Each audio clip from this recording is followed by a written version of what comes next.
ឲ្យបានដូចគេបរាជ័យមិនបានដង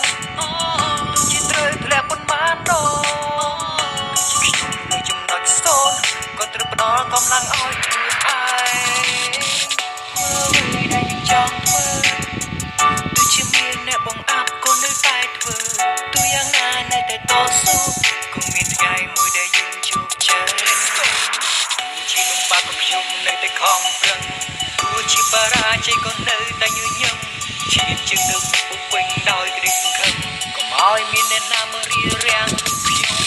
កើតមកជាមនុស្សអ្នកណាដែលថាបន្តស៊ូតម្រុំទៅជោគជ័យអ្នកណាដែលថាងាយស្រួលមានក្តីស្រមៃក៏មានចិត្តប្រែប្រួល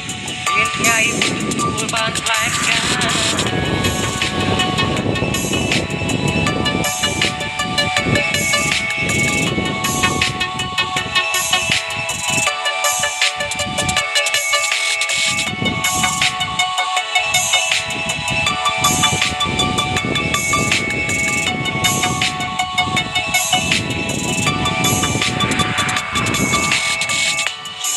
ត្រូវតែខំប្រឹង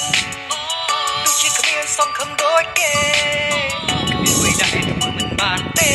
ត្រូវតែសម្រេចឲ្យបានដូចគេបរាជ័យមិនបានដងជាត្រូវធ្លាក់មិនបានដងខ្ញុំចំណុចសូន្យក៏ត្រូវផ្ដល់កម្លាំងឲ្យខ្លួនឯ